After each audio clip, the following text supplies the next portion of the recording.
At the time of writing this, I'm slowly losing my mind. Nobody else notices her apart from me, and it's driving me more and more insane, day by day.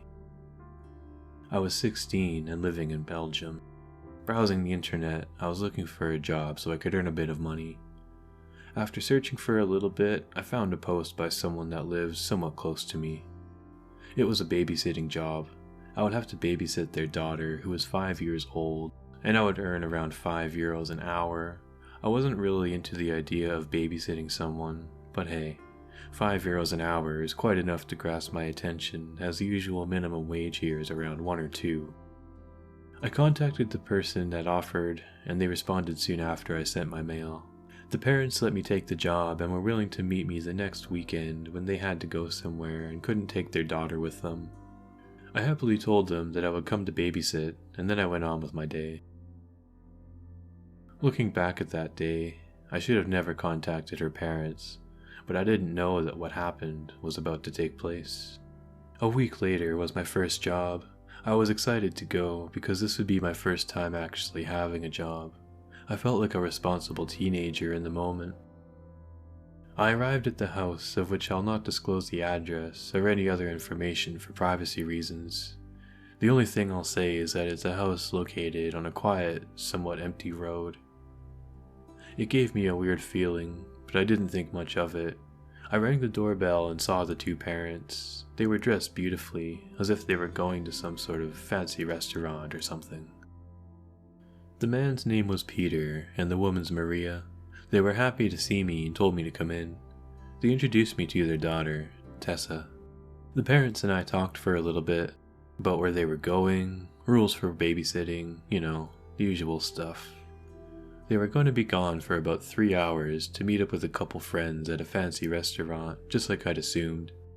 The parents seemed ready to go, but then they started whispering something to each other. Maria stepped out to the car while Peter leaned in to tell me, "I have something to mention before we leave. Tessa can sometimes act a little strange. She has some imaginary friends, and sometimes things get a bit uneasy, but I don't think there's anything you need to worry about." I found it kinda strange that he mentioned that to me, but I thought it would be okay. I was wrong. Then Peter and Maria went on to meet up with their friends. I was left all alone with Tessa, or so I thought. I went up to her as she was watching some cartoon on TV and asked if she wanted something to eat. She obliged, and I went to the kitchen and started making us some sandwiches. When I was almost done with the sandwiches, I could hear Tessa laughing and playing with some toys, so I finished up and yelled for Tessa to come get her sandwich.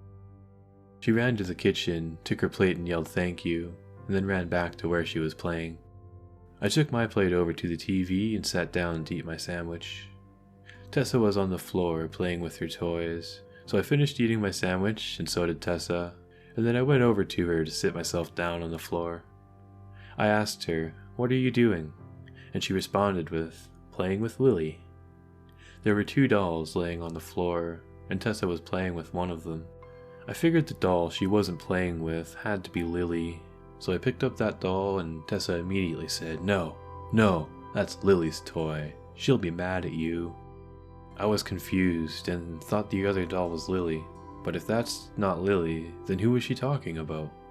The only 2 people currently in this house are Tessa and I, unless it may be some kind of imaginary friend, or maybe she's just trying to pull a prank on me. I was leaning more towards it being a prank. I thought about what Peter told me about Tessa. Did he mean that she would try to prank her babysitters and make them scared? Either way, I started to get a little on edge, but I shrugged it off, and so I asked her if she wanted to come draw stuff with me. We grabbed some paper, colored pencils, all the usual things. We sat down at the dining table, and as we were drawing, I looked over at Tessa's paper for a moment. What I saw kind of gave me chills. There was a black figure with a very long black hair and red spots on some of its body as it was standing in some kind of dark forest. I couldn't give any facial descriptions of the drawing because the hair was covering the entire face. I tried to ask her in a stern, "What are you drawing?" But instead, what came out was, "What are you drawing?" Tessa looked at me, smiled, and said, "That's Lily." There's no way this kind of thing could exist. She must still be trying to prank me, but why? Why was it also standing in a dark forest? Why that kind of environment? I didn't understand. "Have you ever introduced Lily to your parents?" I asked her, and Tessa quietly responded with, "Yeah, but they don't really like her. They think that she's not real." I did have to agree with the parents on that one. They also must think that Tessa's trying to prank them, so I responded with, "Well, maybe they're right. Lily isn't real." "No, she's right there," Tessa said as she points to the chair across from me. After that, I became so much more confused and was so on edge, but I wanted to prove her wrong and that her prank won't work on me. So I asked, "Where? I don't see her. She doesn't exist." "Look, I know you try to trick your babysitters into thinking that Lily's real, but it won't work on me." I continued to raise my voice a bit more. "Lily's not real, and she never will be." My confusion and feeling so on edge is what resulted in the way I treated Tessa. I was so angry at her for trying to prank me, but just as I had that thought, the papers went flying off the table. I had to shrug that off too. Maybe the window blew the papers away. The table was close to some open windows anyway. I looked back and Tessa began to cry and scream, "Lily's mad at you, Lily's mad at you, Lily's mad at you." I got so freaked out that I felt like I was having a panic attack.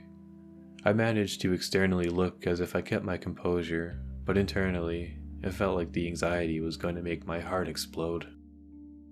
What if this Lily was actually some kind of spirit, and I angered it by telling Tessa, her only friend, that she doesn't exist?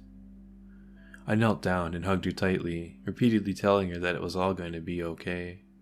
After a few moments, I was somehow able to calm Tessa down, so I asked her if she wanted to watch more TV of her favorite cartoons, and she agreed. So I turned on the TV for a bit. She seemed to enjoy it. While she was watching TV, I cleaned up the mess from our activities, and then came to sit with her. About an hour and a half later, the parents came home, and both Tessa and I greeted them. I sat down with the parents after they put Tessa in bed, and we talked for a while. They asked me if anything strange happened, and not wanting to lose any money I had earned, I told them that nothing happened. They seemed relieved and gave me the money, and so I went back home. For the next few days, nothing really happened. Although, about a week later, I had an episode of sleep paralysis. I opened my eyes and I was able to look around, but I wasn't able to move at all or say anything. I was really confused, and I started to look around my bedroom. I saw this black humanoid silhouette of a little girl with long, black hair standing in one of the corners. I didn't know why there was a girl in my room, but before I could think about it anymore, she began to walk towards my bed, and I could hear her whisper something. I couldn't understand it though. She got closer and closer until she was standing right at the side of my bed, right next to me. She started to whisper things in my ear I really couldn't understand. I felt her wet, greasy hair on my cheek. It felt disgusting. I wish that I could have just screamed in that moment, or done anything, but I couldn't. All I could do was listen to her whisper inaudible things, all of which sounded like foreign language to me. My urge to scream was so big, I felt it build up, and then it came out. I've never produced a scream like that in my entire life. I was so scared, I didn't know what was happening. I was so lost. My parents came rushing into the room and comforted me. I sat there, still so confused about what had just happened a moment ago. I slept in my parents' room for the rest of that night. But ever since that sleep paralysis experience, I feel like she's been following me everywhere I go. I feel like I can see her in the corner of my eye when I'm walking to the store, when I'm at school, when I'm in the car. Everywhere I go, I feel like she's near and I can see her. Her long, black, greasy hair, her enormously pale skin, ripped apart clothes, and these red spots all over her body that look like blood. But one thing I've not seen of hers is her face. The curious part of me always wanted to see her face, but the other part never wanted to know what's behind that mask of hair. Fast forward to the Saturday night. I had just woken up and needed to use the bathroom. I hadn't really seen Lily for the past few days, and I thought it was slowly coming to an end, that she wouldn't follow me around anymore, so I started to feel a bit safer. I hadn't had that feeling in the past 2 weeks. The feeling of being safe felt so refreshing and nice after that duration of being so paranoid and losing my mind. I flushed the toilet and looked up at myself in the mirror. There was nothing behind me, but I always feared that when I would look in the mirror, that she would be there. I washed my hands, and as I was going to clean them off, I accidentally knocked one of the electric toothbrushes off of their stands onto the floor. I went and picked it up, and as I put it back, I glanced into the mirror again. This time I saw her, right behind me. Why the fuck is she there? I thought I was finally free, that I would never have to see that fucking girl again. Her disgusting hair, clothes, and blood dripping from her body. But that's not all. This time, I could see her face. Her horrible, disgusting face. Her eyes were a pale white. It didn't even look like she had any eyeballs or veins or anything. Just white. There were bloody tears dripping down from those eyes. Her nose wasn't even there anymore. All you could see were 2 black holes where it used to be. Her mouth looked so distorted, almost like it was dripping, yet it was carrying a smile so wide that no human could ever bear it. Whenever she opened her mouth, it looked like her entire chin flopped down and slowly back up when she closed it. Like all the bones in her jaw were just gone. It looked like her right ear was almost cut off too. There was so much blood dripping from it that it looked like it was ready to fall off. The second I saw that thing, I let out another gut-wrenching scream. I was terrified, and I felt like I was gonna have a heart attack. I felt the adrenaline rushing through my body as I switched into fight or flight mode, but I couldn't do anything. I was too scared to move my body. I just stood there, frozen. The only thing I could do was scream as loud as I could until somebody came, and someone eventually did. Sprinting to the bathroom door, they tried to open it. It was locked, so they started banging and calling my name. I recognized that voice. My dad's. Knowing full well that my dad was on the other side of the door, I sprinted over and unlocked it, opened it as hard as I could, and hugged him as tight as I could. Now I was having a full-blown panic attack and crying hysterically. My dad asked me what happened, and I looked behind to see that Lily had disappeared. I was not able to tell him what happened. I was far too shook. I didn't sleep for the rest of the night. My parents seemed to be worried about me.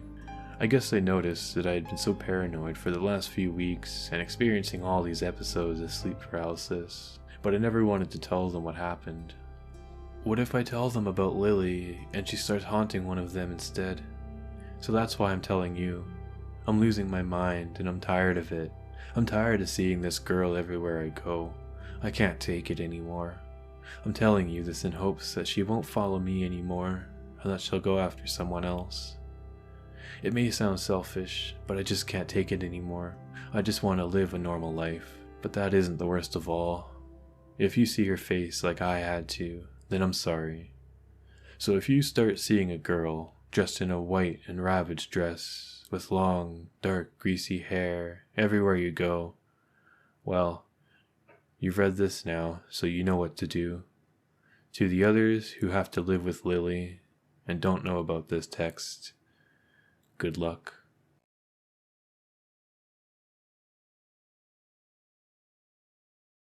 Hey everyone, thanks for watching. I just wanted to give a big shout out to those who let me narrate their stories today. The links to the original Reddit posts will be in the description below, so make sure to go show them some love. I'll be posting new videos every week, so make sure to hit that subscribe button and leave a like if you enjoy the content. If you would like your story featured in an upcoming video, I'll leave a link to my Reddit profile in the description as well, or you could leave a comment below. So thanks again, and I'll catch you all in the next one.